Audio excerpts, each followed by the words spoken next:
श्रीमद् भागवत गीता और जिंदगी। प्रस्तुति 23। अध्याय 2। शिक्षा पाई या ज्ञान। आज भारतीय संस्कृति में किसी चीज के बारे में ज्ञान प्राप्त करना अर्थात उस वस्तु या विचार को पूर्ण रूप से आत्मसात कर लेना है, उससे लाभ और हानि को समझना है, ना कि मात्र जीविकोपार्जन साधन बनाने के लिए आंशिक रूप ग्रहण कर स्वार्थ के लिए उसे उपयोग करना।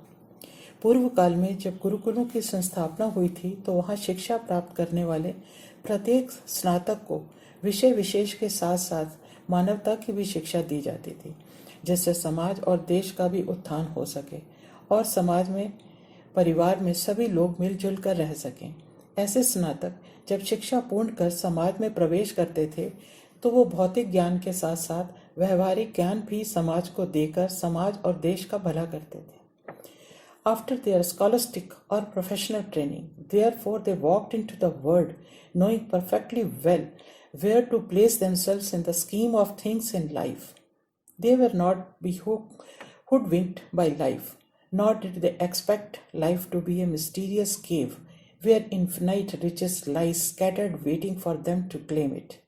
The contrast becomes ridiculously very dramatic when we compare these fully educated men of those days with the partially instructed and misguided students of the present age who walk out of the university to realize that they have education but no knowledge. इसी परंपरा के अंतर्गत जब कृष्ण ने अर्जुन को अपना शिष्य स्वीकार किया तो उनका यह कर्तव्य बन गया कि वे अर्जुन को उचित मार्ग दिखाएं और उसके संदेहों का निवारण कर उसकी क्षमता और शिक्षा का भान उसे करा सके। इसलिए उन्होंने अपनी बात के शुरू में सबसे पहले यही कहा कि हे अर्जुन, तुम उन सब के लिए दुखी हो रहे हो जिनके लिए शोक करने की कोई आवश्यकता ही नहीं। द्रोण और भीम वही कर रहे हैं जो उनका कर्तव्य है। वे अपने अपने कर्म क्षेत्र में इसी कारण जाने जाते हैं और इसीलिए वे महान भी कहे जाते हैं। उनके ज्ञान और वीरता की बराबरी करने वाला दूसरा कोई उदाहरण मिलना कठिन है। इसी कारण वे संबंध विशेष या परिवार में अपना स्थान भी उच्च स्तर पर रखते हैं। भीष्म को आदर सम्मान उनकी आयु या वीरता के कारण नहीं मिला। वे सभ्यता और संस्कृति के आधार पर धर्म का पालन करते हैं। युद्ध में वे जिस स्थान पर खड़े हैं वे अपना कर्तव्य पालन के कारण ही खड़े हैं। हर समस्या या परिस्थिति को देखने का अपना एक दृष्टिकोण होता है और यह भी आवश्यक नहीं कि प्रत्येक व्यक्ति उस विषय को ही दृष्टिकोण से जांचे परखे। संभव है जो परिस्थितियां हमारे सामने आ खड़ी हुई हैं हम उन्हें वैसा ही देखें जैसा वो दिख रही हैं, पर जब हम उसे अपनी बुद्धि और विवेक से देखेंगे तो निश्चित ही हमारी सोच बदल जाएगी। उदाहरण के लिए, जब एक स्त्री अमुक व्यक्ति की माँ होती है तो वो उसके विचारों में माँ ही रहती है। उसका उस स्त्री के प्रति व्यवहार पुत्रवत ही रहता है। उसका मान सम्मान भी वो उसी तरह से करता है जैसा कि एक पुत्र को करना चाहिए। दूसरी ओर परिवार के अन्य सदस्यों के लिए वह स्त्री किसी की पत्नी, बहन, बहू, भाभी, दायमा किसी भी रूप में हो सकती है।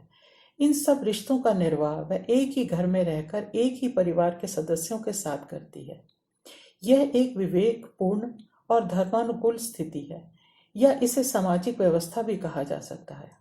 हमारी शारीरिक उपस्थिति, हमारा बौद्धिक स्वरूप, हमारा विवेचनात्मक ज्ञान एक ही स्थान पर रहकर भिन्न भिन्न तरह से काम करता है।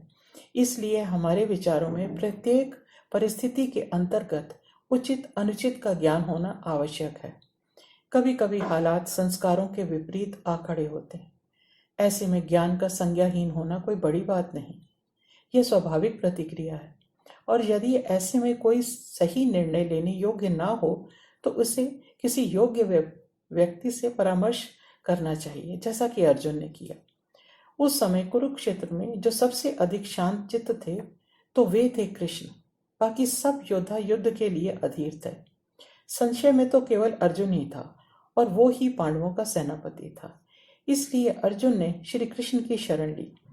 अर्जुन अपने परिवार के उन महानुभावों के पास नहीं गए जिनके कारण उनके मन में अनुराग उत्पन्न हुआ, जिनसे युद्ध करना उन्हें पाप लगा। वे अपने मित्र और सारथी कृष्ण की शरण में गए, क्योंकि विवेक और सही ज्ञान उन्हें वहीं दिखा। श्री कृष्ण ने अपने पहले शब्दों से ही अर्जुन का मोह भंग करने का प्रयत्न किया। तुम उनके लिए शोक कर रहे हो जो उसके अधिकारी नहीं हैं। कृष्ण के ये शब्द अर्जुन की बुद्धि में विवेक का दरवाजा खोलने के लिए काफी थे। ये शब्द एक कठोर प्रहार के समान थे, जिन्हें बिना किसी भूमिका के कहा गया। हम अक्सर देखते हैं कि यदि कोई मनुष्य किसी कारणवश कभी प्रलाप करने लगता है तो उस समय उसे अपने आसपास की परिस्थितियों का कुछ एहसास नहीं रहता, ना ही अपने शरीर का ध्यान रहता है। ऐसे में उपस्थित लोगों में से कोई अपना या फिर चिकित्सक उसे जोरदार एक चांटा मारता है। यह प्रहार कष्ट या दंड देने के लिए नहीं किया जाता, अपितु इससे विचारों के प्रलाप का वो प्रवाह थम जाता है और उस व्यक्ति को अपने आसपास के हालात का एहसास हो जाता है, मानो वो किसी स्वप्न से जागा हो। यही प्रयोग श्री कृष्ण ने अपने शब्दों द्वारा अर्जुन पर किया। धन्यवाद। नीरव सिंह।